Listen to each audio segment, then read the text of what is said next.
Béni, soyez béni, soyez béni. Alléluia, amen. Lorsque Sir Isaac Newton a découvert la gravité, il a essayé d'expliquer le phénomène, mais à l'époque, les mathématiques n'étaient pas assez avancées et il a dû créer une nouvelle forme de mathématiques qu'on appelle calculus pour pouvoir expliquer le phénomène de gravité et d'objets, mouvements dans l'espace, le temps. Amen. Donc, il y a des moments où les hommes n'ont pas les outils pour comprendre certains phénomènes. Le sujet de Dieu est le sujet le plus difficile qui soit à comprendre. Et c'est quand même normal, parce que c'est quand même de Dieu dont il s'agit. Amen. C'est un sujet tellement profond, tellement complexe, que les logiques que l'on utilise pour le comprendre doivent être revisitées. C'est pour ça que Dieu m'a fait grâce, et pas seulement moi, mais beaucoup de gens, de comprendre l'évangile quantique. De comprendre que l'évangile, maintenant, doit être compris à la manière que l'on comprend les particules subatomiques. Pour ceux qui ont du temps, faites vos recherches sur la physique quantique. C'est la physique qui travaille, du moins qui étudie les particules microscopiques, c'est-à-dire l'atome et au-delà de l'atome, des quarks, etc. Et dans l'univers de l'infiniment petit, les logiques humaines ne peuvent pas être transposées. C'est-à-dire que dans le monde de l'infiniment petit, 1 plus 1 n'est pas forcément égal à 2. 1 plus 1 peut être égal à 3, ou à 4, ou à 5, ou à 6, ou à 7, ou à 8, etc. C'est un monde, un univers complètement différent, vous comprenez, où le passé, le présent, le futur se mélangent, où il y a des téléportations, où il y a des bilocations, c'est-à-dire que la même molécule peut se retrouver à deux endroits au même moment, à la même seconde, où il y a des entanglements, et ça va très loin. C'est-à-dire que c'est très très complexe, on ne va pas entrer dedans maintenant, mais ça demande beaucoup de mathématiques, de physique. C'est brutal, c'est très très brutal. Mais néanmoins, grâce aux pionniers de la physique quantique, aujourd'hui on arrive un peu à comprendre ce qui se passe. Mais il a fallu que les hommes changent leur façon de réfléchir pour comprendre cet univers. Amen. L'univers spirituel est quantique. C'est-à-dire qu'il est impossible à un homme de pouvoir dire avec précision, ou du moins décrire avec précision, le monde invisible. C'est impossible. Pourquoi? Parce que dans le point de référence, nous sommes au niveau inférieur. Donc il nous est impossible de pouvoir décrire le niveau supérieur avec précision. Tout ce qu'on peut faire, c'est se rapprocher. C'est-à-dire utiliser le concept des limites, tendre vers la vérité. Et même là encore, on se rend compte que la vérité vers laquelle on tend n'est même pas la vérité. Elle est, ne fût-ce qu'un reflet de la vérité. Pourquoi? Parce que la vérité est influencée par notre perception. Donc c'est très très très compliqué. Amen. Pour donner un exemple de ce que c'est, l'application de la physique quantique, du moins des concepts quantiques dans l'évangile, dans la Bible, voilà à quoi ça se résume. Et je fais des vidéos longues, en détail, pour expliquer à tout le monde ce que c'est, parce que c'est vraiment pas facile à comprendre. Mais ça peut, du moins, amener les chrétiens à plus s'harmoniser. C'est le seul évangile qui puisse unifier tous les chrétiens de la terre. Tous ceux qui aiment Dieu véritablement, il n'y a que par l'évangile quantique qui puisse être unifié. C'est le seul moyen pour que tout le monde puisse être à la même page, bien qu'à des pages différentes. Et c'est ça le mystère, c'est ça la beauté. Dans l'évangile quantique, si un frère te dit que le soleil se lève à l'ouest, se couche à l'ouest, il a raison. Ce qu'il dit est vrai. Et si même on va dans l'espace, on verra que le soleil se couche véritablement. Pourquoi? Parce que c'est la vérité qu'il a pu recevoir. Et pour lui, c'est vrai. Et devant Dieu, ce qu'il pense est vrai. Mais si un frère te dit aussi, un autre frère te dit que la terre tourne autour du soleil, selon son point de référence, c'est vrai aussi.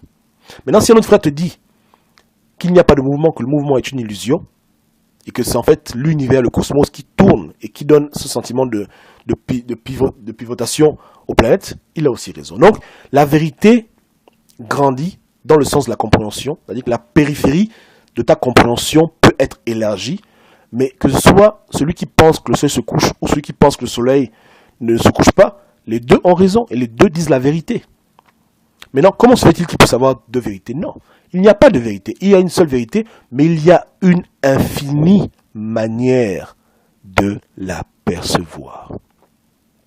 Les angles observables d'un objet sont infinis. On peut voir un objet de milliards et de milliards et de milliards de façons.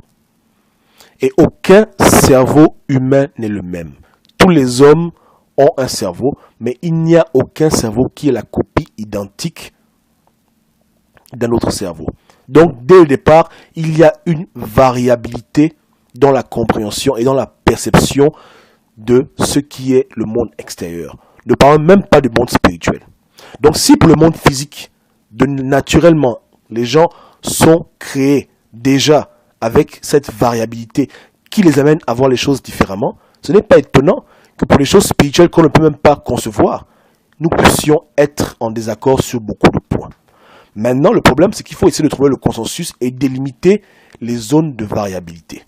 C'est-à-dire, si on est assis en face d'un immeuble, on est, supposons, 1000 personnes, et que l'immeuble s'effondre, et si après on fait un reportage pour demander aux gens ce qu'ils ont vu, entendu, si sur 1000 personnes, 900 personnes disent qu'ils ont vu un avion s'écraser, et que 100 personnes disent qu'ils ont vu un mouton s'écraser sur le bâtiment, on comprend bien que la majorité l'emporte, bien que même dans la majorité, il va y avoir des variations.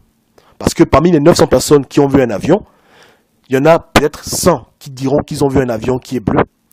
Il y en a 200 qui diront qu'ils ont vu un avion qui est marron.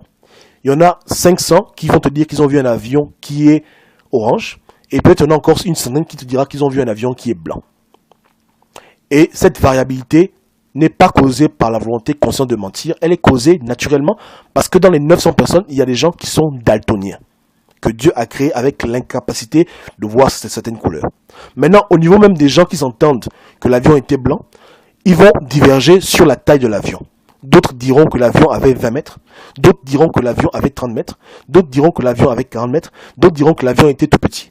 Donc même dans ce groupe, de ce sous-groupe, il y aura encore des variations. Même pour les gens qui vont s'entendre que l'avion avait 20 mètres, entre eux, ils vont diverger sur la trajectoire de l'avion. D'autres diront que l'avion est tombé tout droit, d'autres diront que l'avion est venu à gauche, d'autres diront que l'avion est venu à droite, et tous auront raison parce que tous, quand ils voient la scène, se trouvent à des positions différentes.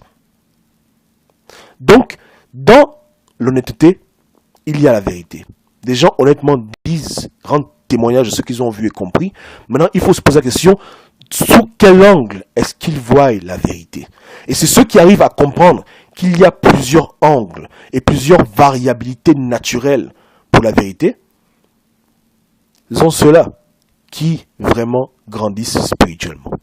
Mais ceux qui sont bornés, figés à leur point de vue subjectif et qui refusent de comprendre que leur compréhension des choses est influencée par leur subjectivité, ne peuvent pas grandir spirituellement. Ils vont rester bébés. Et ce sont ces gens-là qui vont prendre les pierres et lapider les autres. Donc l'évangile quantique, l'évangile d'unification du corps du Christ, on commence maintenant. Je vous assure que ceux qui comprendront ces choses auront vraiment une tolérance sans fin pour les autres. Et ceux qui vont grandir dans la compréhension de l'univers quantique que Dieu voulait nous révéler dans cette fin des temps, parce que maintenant on a découvert la physique quantique, donc Dieu peut nous ouvrir les yeux sur le monde spirituel de façon quantique, comprendre ces choses de façon quantique, ce sera magnifique. Bien entendu, ne vous inquiétez pas, il n'y aura pas de dérapage. Comme j'ai toujours dit, même dans le monde quantique, tout n'est pas acceptable. Il y a toujours des limites, mais les limites peuvent être tracées et peuvent être comprises de tous et de toutes. Donc soyez prêts, faites vos recherches déjà au préalable sur la physique quantique, les phénomènes quantiques, le temps, la relativité, parce que maintenant, on va en parler de long en large, car c'est la seule chose qui puisse aider les chrétiens à être unifiés, pour que lorsque le Christ revienne, la prophétie s'accomplisse, qu'il trouve un seul peuple, et que lui seul soit le berger. Non pas moi, non pas les témoins de Jéhovah, mais Dieu lui-même. Soyez bénis.